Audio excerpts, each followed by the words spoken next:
Film खेल्ने अवसर प्रदान दिनुभयो। म त खासमा म पढ्न भएका काठमाडौँ छिरेको विद्यार्थी हुँ। अब गर्दा गर्दै लोक गायक भएँ। अलिकति सिक्दा सिक्दै जानेको पनि थिएन। गीत गाइरहँदा यो मोल्डिङ पनि थाहै थिएन मलाई। डाइरेक्टर प्रकाश भट्टाचार्यले मलाई अमेरिकै जापान पनि भन्ने मेरो आफ्नै गीतमा उहाँले खेलाउनु भयो। त्यसमा जानी नजानी अभिनय गरेको थिएँ। त्यसपछि म एकाधि आफ्ना गीतमा खेल्ने प्रयत्न गरेँ। त्यो कस्तो छ भने सबै कामहरू मैले जे गर्दै आएको छु त्यो मैले देखेको सपनाभन्दा बाहिरका छन्। म काठमाडौँ आइरहँदा इन्जिनियर बन्न आएको थिएँ। कसरी कलाकार पनि मैले थाहा छैन। यो मोडलिङ गर्छु गीतमा खेल्छु पनि थाहै थिएन। गीतमा पनि खेलेँ।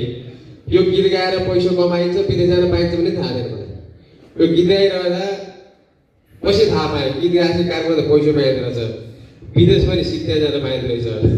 उहाँ गएर गाएपछि फेरि पैसा पाइँदो रहेछ भनिसक्यो। फेरि विदेश गएँ। कार्यक्रमको सिलसिलामा 30-32वटा देश पनि गएँ होला। अहिले पनि मलाई नसोचेको घटना घटेको छ। यो मेरो नसोचेको घटना हो।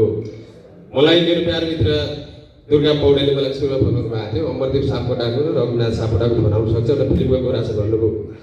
मैले चाहिँ मेरो ढङ्ग त केही पनि छैन। ढङ्ग नहुँदै कलाकार पनि अब पनि यो खासै मेरो रहरको विषय त होइन भनेर उहाँलाई सुरुमा जानकारी गराएको थिएँ। पछि रघुनाथ दाइ र अमर सरसँग भेटेपछि त्यस्तो पोजिटिभ भाइब्स आयो मलाई। मैले यसो सोचेँ उहाँले चाहिँ रिस्क लिएर मलाई खेलाउनुहुन्छ भने जिन्दगीमा चाहिँ गीत पनि गाइयो अलिकति मोडलिङ पनि गरियो एकैचोटि फिल्ममा गीत पनि गाइरहेको छ। भोलि बुढो पछि मैले फिल्म पनि खेलेको थिएँ भनेर चाहिँ हुन्छ भन्ने उसो भने अनि पछि उहाँलाई भनेको थिएँ सबैभन्दा बढी गाह्रो काम निर्माता निर्देशकलाई छ। उहाँहरूको आर्थिक लगानी धेरै हुन्छ। निर्देशकले स्क्रिप्ट लेख्नु भएको छ, कति दुःख गर्नुभएको छ, बिहानबाट बेलुकासम्म खट्नु भएको छ।